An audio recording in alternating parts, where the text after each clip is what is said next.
महाराष्ट्र राज्य संघर्ष समितीमध्ये प्रमुख पदनियुक्त्या दिनांक 5/7/2026 रोजी महाराष्ट्र राज्य संघर्ष समितीच्या वतीने महत्त्वपूर्ण पदनियुक्त्या करण्यात आल्या। समितीच्या महिला प्रदेश अध्यक्षा म्हणून पूजा पाटील यांची निवड करण्यात आली। पूजा पाटील या सामाजिक, शैक्षणिक तसेच गरजू नागरिकांच्या मदतीसाठी सदैव धावून जाणाऱ्या आणि राजकारणातील अभ्यासू व्यक्तिमत्व म्हणून ओळखल्या जातात। सामान्य नागरिकांच्या हक्कासाठी सातत्याने संघर्ष करणाऱ्या त्यांच्या कार्याची दखल घेत महाराष्ट्र राज्य संघर्ष समितीचे संस्थापक अध्यक्ष माननीय सोहेल इनामदार यांनी त्यांची महिला प्रदेश अध्यक्षा म्हणून नियुक्ती केली। तसेच जिल्हा कार्याध्यक्ष म्हणून इम्रान शेख यांची निवड करण्यात आली। इम्रान शेख यांनी सर्वसामान्य नागरिकांच्या विविध प्रश्नांसाठी अनेक मोर्चे, आंदोलने, जन आंदोलन उभारून समाजकार्यात उल्लेखनीय योगदान दिले आहे। त्यांच्या कार्याचा गौरव म्हणून त्यांच्यावर ही जबाबदारी सोपवण्यात आली। यावेळी समितीचे संस्थापक कार्याध्यक्ष मुजफ्फर संधी, संस्थापक सचिव रेहान भालदार, महिला जिल्हा अध्यक्षा फरीदा मोमेन, जिल्हा उपाध्यक्ष सुहास बेलकर, मिरज तालुका कार्याध्यक्ष सुफियान सावकार तसेच तासगाव प्रमुख नूर मोहम्मद मुलानी यांच्यासह पदाधिकारी व कार्यकर्ते मोठ्या संख्येने उपस्थित होते।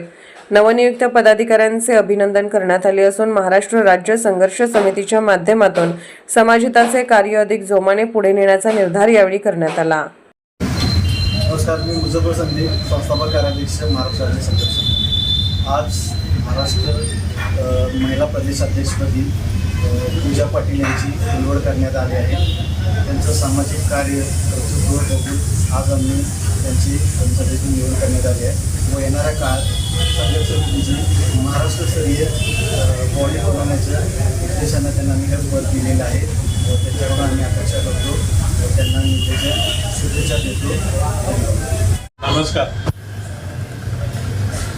मी महाराष्ट्र राज्य संघर्ष समिती संस्थापक अध्यक्ष सोहेल इनामदार।